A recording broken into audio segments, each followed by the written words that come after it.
Episode 1 begins in a city where a man is seen ordering demi-humans to load goods onto a horse-drawn carriage. The man even shouts and whips them. Then, a young man named Banaza arrives, thanks the demi-humans, and pays them their wages. The people around him sneer and consider Banaza strange for treating demi-humans that way. Naturally, the demi-humans are very happy. That demi-human also invites the others to join him for a meal and express their thanks to Banaza. A man there sees this and thinks Banaza is a hypocrite. Banaza can only remain silent, hoping that someday humans and demi-humans can live together in harmony and peace. A woman named Quinn responds to Banaza, saying that his thinking is good, but in the capital, few people think like Banaza. Suddenly, Banaza feels something strange, and in an instant, his body emits light and then disappears. Quinn, who is next to him, is also confused to see Banaza suddenly vanish. When he opens his eyes, Banaza is in another world. He hears someone saying that the 198 hero summoning ritual has been successfully performed. Now, he is surrounded by people in black robes who look like wizards. An old man then greets Banaza and welcomes him to the Clyrode Magic Kingdom. Banaza is the hero candidate is successfully summoned. Banaza, of course, is confused because he thinks he is not suitable to be a hero candidate. He believes there must be a mistake since he is just a small merchant. The old man then continues his speech. To help in the battle against the Demon King's army, they follow a long-standing tradition of summoning heroes from various other worlds to fight the Demon King's forces. Naturally, Banaza is still bewildered by all this. Shortly after, a female werewolf approaches him carrying a crystal ball. It is a tool to measure someone's abilities.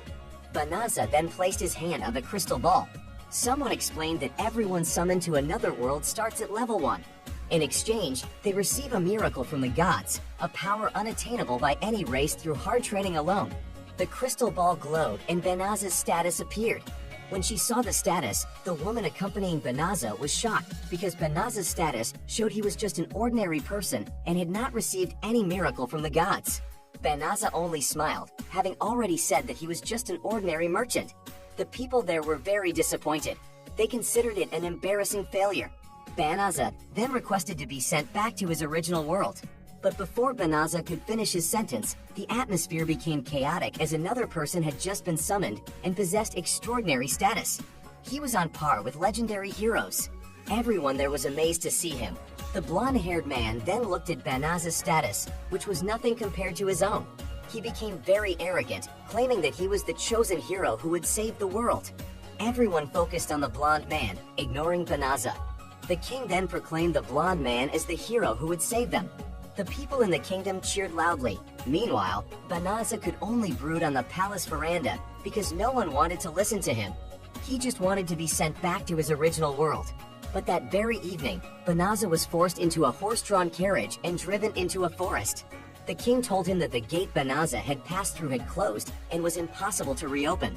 The kingdom acknowledged their mistake, so they gave him special compensation in the form of a permit to live in the Delaveza forest to the north, allowing Banaza to live freely in that world. However, Banaza was forbidden from ever mentioning the incident again. During the journey, Banaza tried to ask the coachman questions, but the coachman had been ordered not to speak to him at all. Banaza kept insisting because he just wanted to get information about the world he was in now. Banaza then asked if the coachman, who was a demi-human, had a slavery contract with the king. The coachman just laughed, admitting that although his salary was low, they were not enslaved. In this world, they didn't even care about humans or demi-humans. Banaza then asked about the Delaveza forest they were heading to, but the coachman immediately closed the carriage window. Banaza could only resign himself to the situation. They continued their journey, which took 20 days. Finally, they arrived at their destination. Banaza got off the carriage. The coachman then gave him a bottomless bag containing supplies and money from the king. The coachman mentioned a rumor that the Delaveza forest was inhabited by the Demon King's army, so he suggested Banaza leave as soon as possible. The coachman and his carriage eventually left Banaza alone. Even though he was told to leave, Banaza was confused about where to go. He then tried touching the bottomless bag in his hand, and a list of its contents appeared. There was gold, silver, clothes, food, water, and other items. But now, what Banaza wanted to take out was a weapon. He pulled a sword from the bag. Although it looked nice, it was actually very cheap. Not far from there, some slime monsters were nearby. Banaza ignored them, thinking they were usually non-aggressive. But suddenly, the slime monsters jumped at him. Reflexively, he swung his sword and killed 3 of them. Banaza was shocked to see his sword had broken. Then a notification appeared that Banaza had leveled up to level 2. His status changed, including strength, endurance, speed, magic, and so on. But Banaza was confused because there were no numbers. Another notification appeared, stating that Banaza could now activate the voice assistant feature. He agreed to activate it. The voice assistant explained that Banaza could now use several new spells. A menu window appeared, showing all the spells Banaza could use. Another notification also indicated an anomaly in the bottomless bag Banaza was carrying.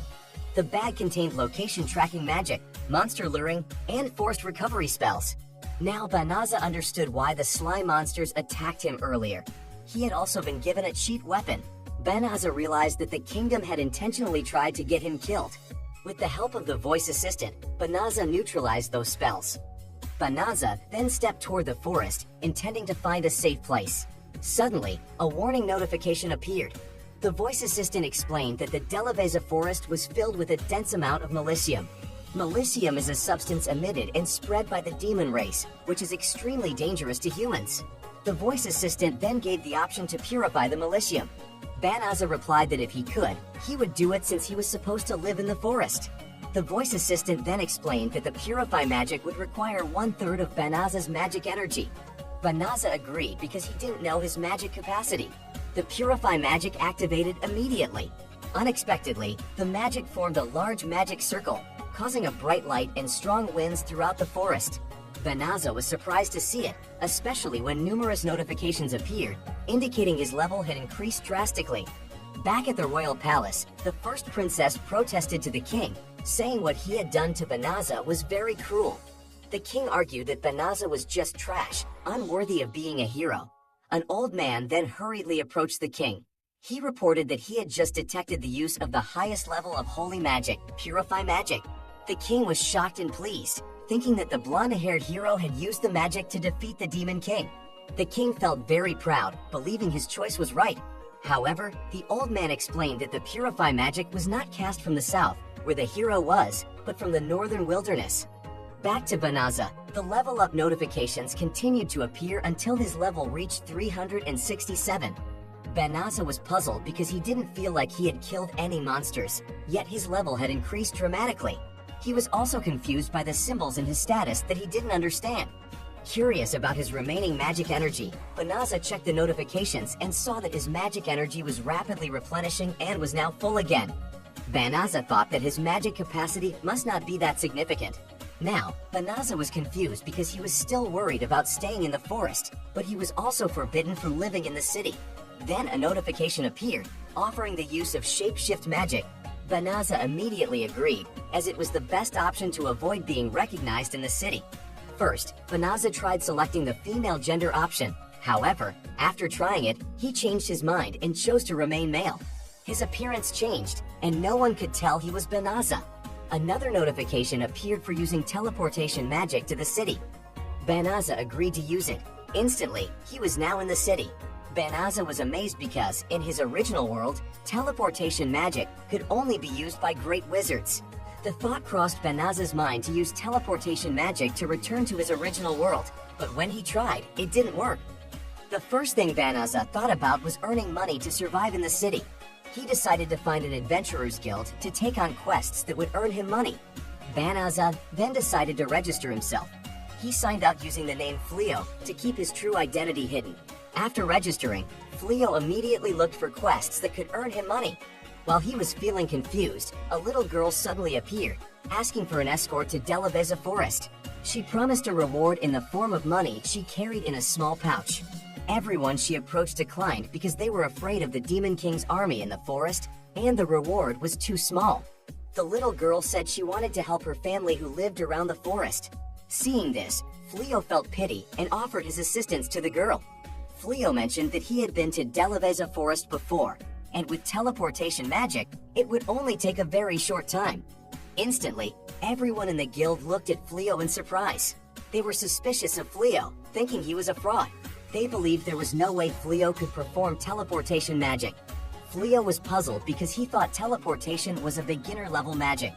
Then a blonde-haired woman named Balarosa from the Royal Knights pointed her sword at Fleo, threatening him to stay away from the little girl.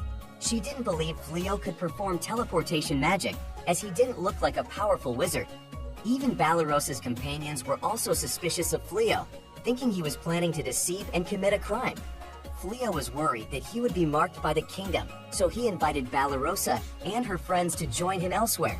After arriving at a place away from prying eyes, Fleo used his teleportation magic to transport everyone around him to Delaveza Forest.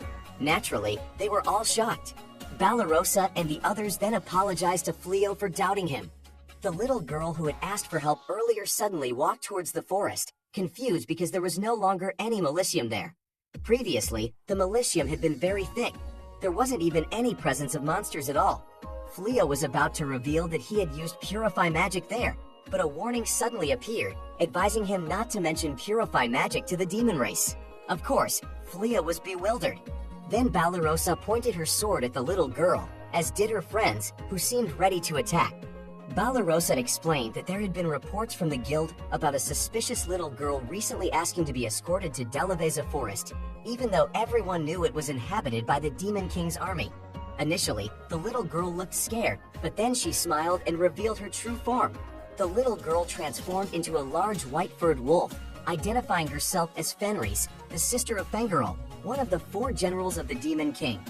Fenris said she had been sent by her brother to scout out enemies and find food, but they had interfered with her mission. Fenris became very angry and wanted to kill them all.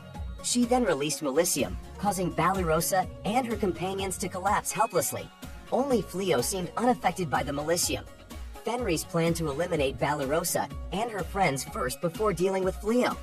Fenris began to leap towards Balarosa, but luckily, Fleo managed to save her. Fleo thought it would be impossible to fight while protecting the other 4. He decided to use teleportation magic to transport Balarosa and her companions back to the city. Fleo managed to do this just in time. Now only Fleo was left facing Fenris. Fleo still didn't understand why he had been chosen, but he didn't want to die meaninglessly without knowing anything. Therefore, Fleo tried to activate all the magic he could. Notification windows began to appear, surrounding him,